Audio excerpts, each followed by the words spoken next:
I had a good time. This is last night tonight. I really needed an excuse to stop smoking because he wasn't working this year. George Harrison, often called the Quiet Beatle, was much more than just a member of one of the most famous bands in history.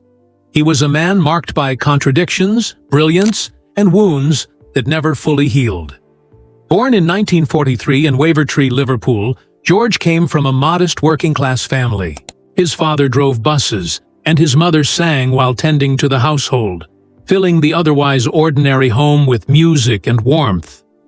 While they did not have wealth, George's childhood was rich in dreams and aspirations, and it was music that offered him both refuge and a sense of purpose. The first time the young boy heard Elvis Presley's Heartbreak Hotel through a neighbor's window, it struck him like lightning. He knew then that music was not just entertainment, it was destiny. By the age of 14, George owned his first guitar, purchased by his mother for just over £3, a testament to her belief in her son's talent. He practiced tirelessly, his fingers bleeding and developing calluses as he honed his skill. On the school bus, he befriended Paul McCartney, a relationship that would change the trajectory of his life. Through Paul, he eventually met John Lennon. At first, Lennon was skeptical. George appeared too young, too timid, and too innocent to join their rough-and-tumble band, the Quarrymen. Yet when George played the lead guitar on the bus's top deck, Lennon's doubts evaporated. His talent was undeniable. George had entered a world that would elevate him to global fame, but also expose him to deep personal and professional struggles. As the Beatles' fame exploded, George quickly became the quiet figure in the group. Part of it was his personality. Shy, introspective, spiritual. But another part was the band's structure. Lennon and McCartney were the recognized frontmen, the primary songwriters, and the public face of the band. Ringo Starr provided comic relief, while George, the youngest, was often relegated to the background. His compositions were rationed. Like scraps, his voice often unheard. His first song contribution, Don't Bother Me, was written in frustration, a quiet dare to his bandmates to acknowledge his creative presence. Despite this, George's influence on the Beatles' music was immense.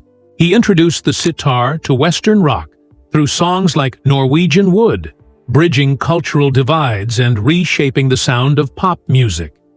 He recommended records from America, drawing the band toward folk, soul, and the works of Bob Dylan. His guitar solos became signature elements of songs, even those he hadn't written. Yet, the more his talents flourished, the more sidelined he felt. On albums like Revolver in 1966, George wrote Taxman, a scathing critique of Britain's oppressive tax system. And by the White Album of 1968, he had created While My Guitar Gently Weeps, a song of profound emotional weight. Still, Lennon and McCartney dominated the creative spotlight, often leaving George feeling marginalized. Of all the Beatles, Paul McCartney's perfectionism caused George the most tension. While John could be unpredictable, detached, or volatile, Paul was relentless, controlling, and precise. He pushed the band to perform every note exactly as he imagined, drilling endlessly to achieve perfection. Initially, Paul had been a protective older brother figure, the one who had brought George into the Quarrymen and supported him through the early years. He stood as George's best man at his marriage to Pattie Boyd in 1966, demonstrating genuine affection. But as the Beatles' fame expanded, that relationship became suffocating. George felt trapped by Paul's unyielding control and exacting standards. George recalled bitterly how Paul would exhaust the band with his songs while providing minimal support for George's own compositions.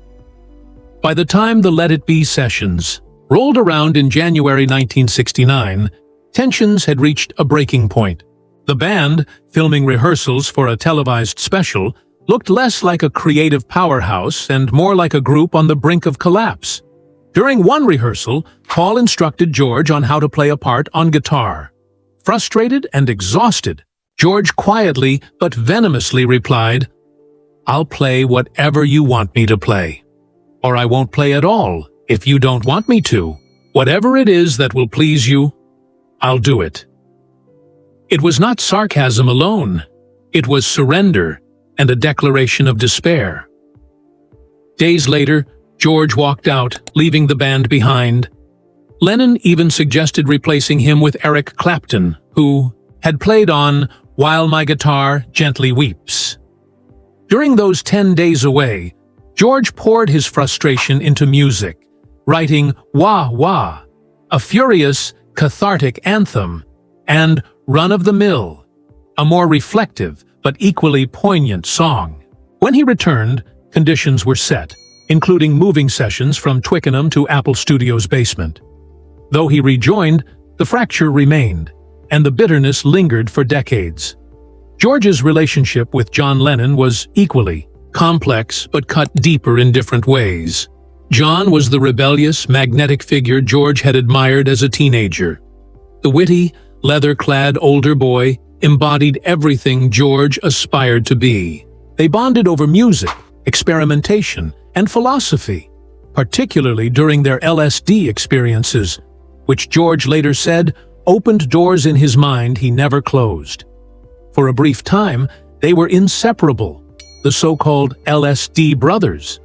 Yet, Lennon's mentorship carried cruelty. John could be volatile, sarcastic, and dismissive, and George often found himself the target.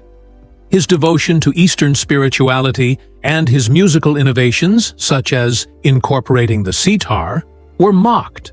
Even the songs he contributed were sometimes treated with contempt. Their relationship was a constant oscillation between affection and pain, mentorship and alienation. When George published his 1980 memoir, I, Me, Mine, Lennon felt almost erased, which he considered a personal betrayal. By the final years of the Beatles, tensions were extreme. Producer George Martin hinted at physical confrontations during the Let It Be sessions. George walked out, muttering that he was done, while John suggested replacing him with Eric Clapton. Harrison's resentment toward Lennon ran deep even as he mourned him after Lennon's murder in 1980. His response to the news of Lennon's death was famously detached to outsiders, but those close to him understood that his grief was complex. Love and resentment intertwined inextricably. George's personal life mirrored the turbulence of his professional relationships. He married Pattie Boyd, a model who inspired some of the era's most famous love songs, including his own Something and Eric Clapton's Layla and Wonderful Tonight. However, George's infidelity, along with the pressures of fame, fractured their marriage. Boyd eventually left him for Clapton, causing heartbreak and betrayal. Yet George maintained a complicated friendship with his former rival. In 1978, George found lasting stability with Olivia Arias, who became his second wife and mother of his only son, Donnie. Olivia remained his anchor through dark times, including a terrifying home invasion in 1999 when George was stabbed nearly 40 times, but survived. Despite his frustrations with the Beatles, George flourished as a solo artist. His triple album, All Things Must Pass in 1970, was a masterpiece, led by the transcendent My Sweet Lord. He organized the Concert for Bangladesh in 1971, the first large-scale rock charity event, raising millions and paving the way for future charitable concerts. Yet even as he achieved artistic success, he faced lawsuits, plagiarism claims, and commercial disappointments. He explored film production with handmade films, backing cult classics like Monty Python's Life of Brian, though that venture eventually also soured. George's health declined in the late 1990s due to cancer. Despite surgeries and treatments, he ultimately succumbed in 2001 at the age of 58. In his final days, Paul McCartney visited him in New York. They held hands, laughed, reminisced, and reflected on their complicated shared history. Paul referred to George as his baby brother, a tender acknowledgement that came far too late to heal the wounds of decades. Throughout his life, George Harrison remained a figure of brilliance and depth, a man who carried the weight of personal and professional betrayals, yet maintained dignity, creativity, and spiritual insight. He was the Quiet Beatle, the musician who revolutionized rock with his guitar and global influences, yet he was also a man scarred by the dynamics of one of the most famous bands in history. His relationships with Paul McCartney and John Lennon, marked by mentorship, control, admiration, and cruelty, shaped his life profoundly. In the end, George's story is one of dualities: love and resentment, brilliance and marginalization, solitude and connection. The shadows of the Beatles never fully left him, but neither did his capacity for grace, music, and introspection. His life serves as a testament to the complexities of human relationships, the pain of being overlooked, and the resilience needed to emerge as an artist and individual in the face of both adoration and betrayal. Even in the final moments of his life, Harrison's story was emblematic of his existence, intertwined with those he loved and those who had hurt him, yet defined ultimately by his own integrity, creative genius, and quiet, enduring spirit. From his early days in Liverpool to the heights of international fame and the depths of personal heartache, George Harrison's journey was not merely that of a Beatle, it was that of a man who lived, loved, and bore the scars of life with dignity. His story reminds us that even the brightest lives are marked by shadows, and even the most celebrated figures carry wounds invisible to the world. George Harrison's life was a tapestry of contrasts, a complex weave of brilliance, insecurity, ambition, and sensitivity. Even as a young boy in Liverpool, George felt acutely the tension between aspiration and limitation. Music was not simply a pastime, it was a lifeline, a channel through which he could assert himself in a world that often seemed indifferent to his presence. The modest surroundings of Wavertree offered little in terms of luxury, yet they nurtured George's imagination. He would sit for hours in his bedroom, strumming his guitar and listening intently to the scratchy radio broadcasts that brought distant sounds into his modest home. Elvis Presley, Little Richard, and Buddy Holly were not just entertainers. They were the first glimpses of a world that George longed to inhabit. By the time he acquired his first guitar at 14, he was already consumed with a singular purpose: to master the instrument and carve out a place for himself in music.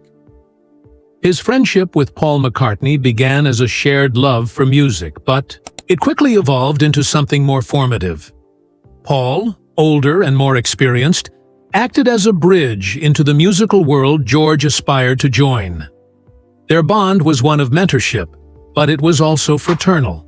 They spent long hours swapping songs, teaching each other chords, and dreaming aloud about the music they would one day make together. Meeting John Lennon through Paul was another pivotal moment. John was everything George was not: confident, rebellious, charismatic, and mercilessly sharp in his wit. Initially, George felt like an outsider, uncertain whether he belonged.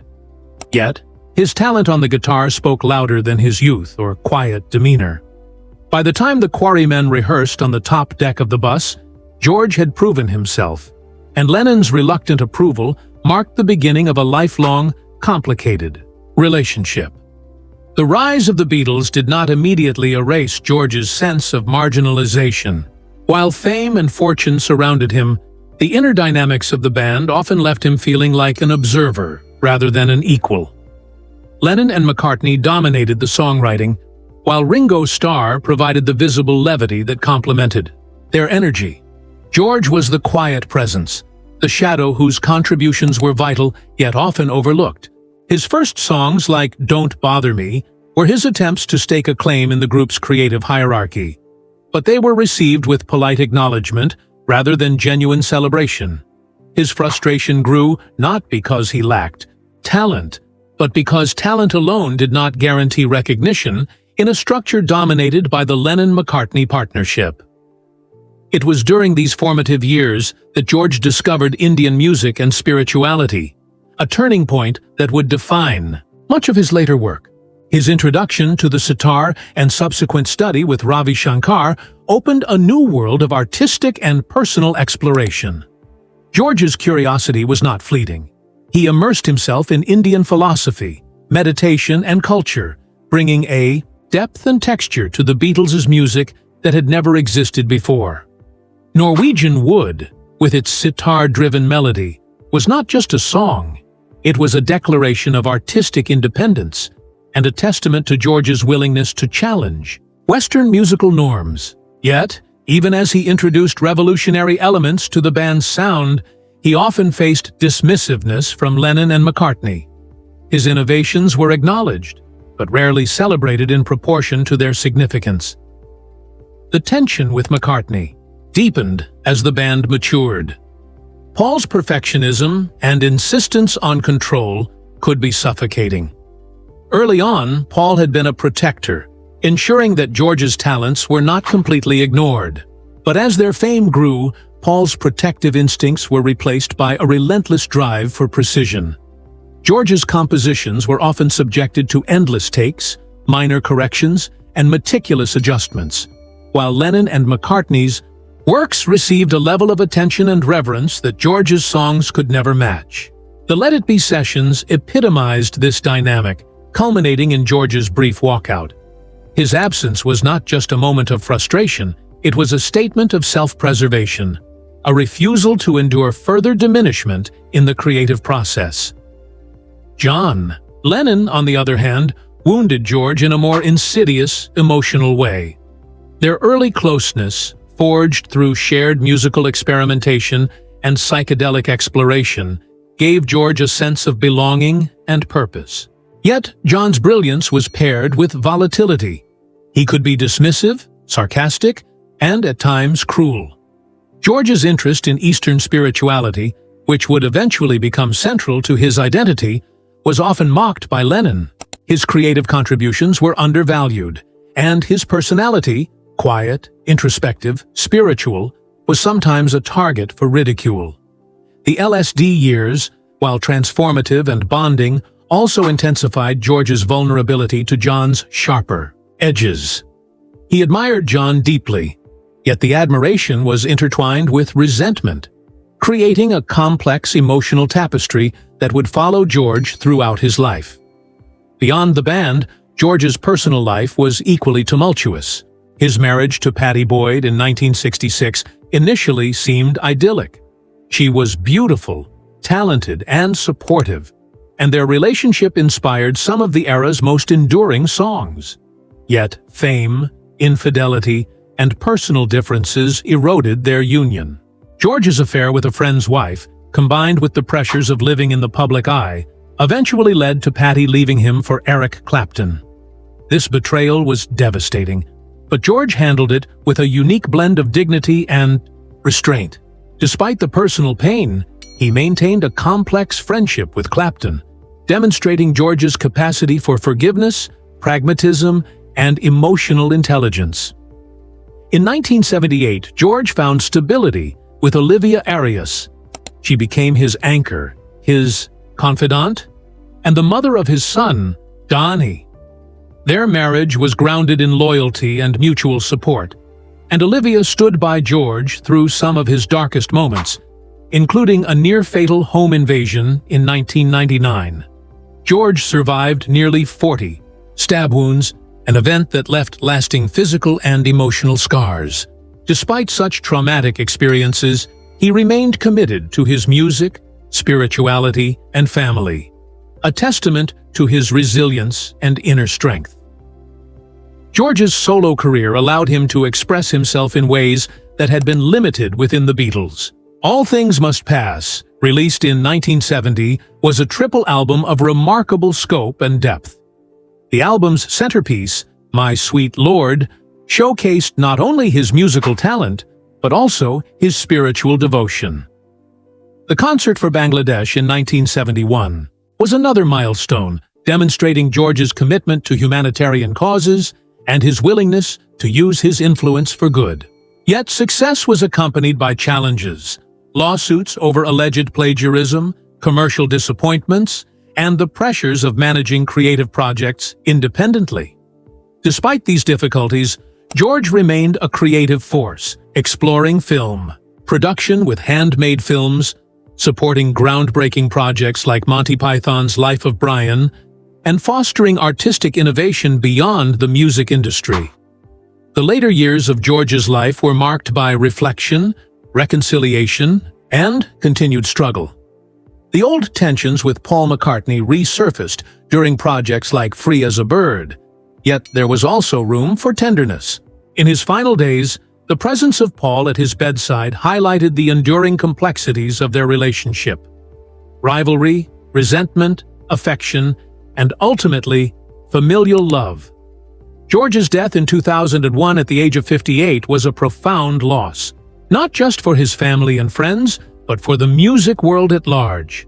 His passing marked the end of an era, yet his legacy endured through his music, philanthropy, and the influence he had on generations of artists. George Harrison's legacy is multifaceted. He transformed popular music, integrating global influences and spiritual depth into rock and pop. He pioneered charitable concerts that became models for future humanitarian efforts. He explored film and art with the same meticulous care he applied to his music.